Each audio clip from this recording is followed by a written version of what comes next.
In this video, we'll introduce the idea of higher order equations and how we might look to solve them. So we can talk about higher order equations beyond just second order, so third, fourth, fifth order equations, and look at them in similar ways to we've done other equations. However, just like going from first order to second order, just a lot of complexity and made it harder to solve these equations, so does going beyond second order.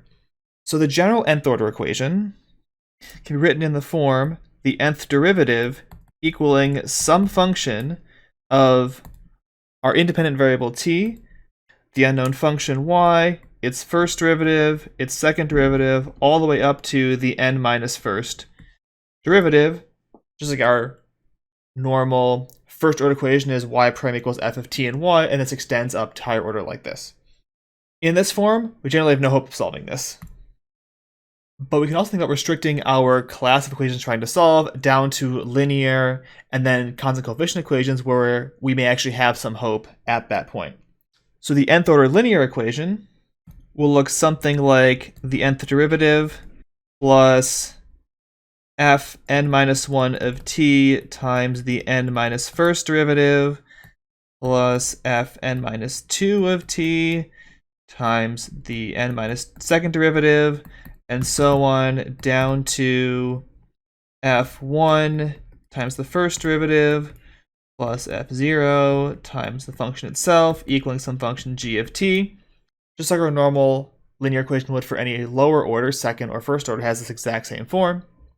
And then if all of these f functions are constant, we can talk about this being a constant coefficient nth order linear equation. We can also go one step further to talk about homogeneous and non-homogeneous equations, where just before it's homogeneous if this function g of t on the right is 0, and it's non-homogeneous otherwise. Finally, we can have initial value problems in this context, and the fact that we had one initial condition for first order equations, two for second order equations given in terms of the function its derivative at a certain point, it shouldn't be surprising that we're going to need n different initial conditions to fully specify an initial value problem for an nth order equation. And as before, these are generally given in the form y at some point t0, y prime at some point t0, all the way up to the n minus first derivative at that point t0, like you would sort of expect with the pattern we saw from first and second order equations. So how can we try to solve these guys? Well, our process here is going back to the same we had for second order. In that context, second and higher order really behave sort of the same in terms of how you actually want to go about solving them. So if it's not a constant coefficient equation, we really don't have any hope. If it is constant coefficient, what can we do? We follow the exact same process as for second order equations. So we're going to guess e to the rt is a solution. We're going to get to a characteristic equation again for this differential equation, and we're going to find the roots and have them like we did before. Now, finding the roots is going to be harder here because it's not just a second order equation. We don't just have the quadratic formula right away to give us the answer. We're going to have to try to factor this by grouping or some other way, and then maybe apply the quadratic formula at the end to get the last two roots, because we don't have a sort of direct solution formula like we did before. And handling roots like before means you have e to the rt solutions. If you've repeated root, you multiply by t. If you've got complex roots, you do the sine and cosine bits. And these can actually come together and interact with higher order terms. For instance, you might end up with a t e to the t sine of t in your answer if you have a repeated complex root in your solution. For non-homogeneous equations, at least in the constant coefficient case, we still have undetermined coefficients. That still works.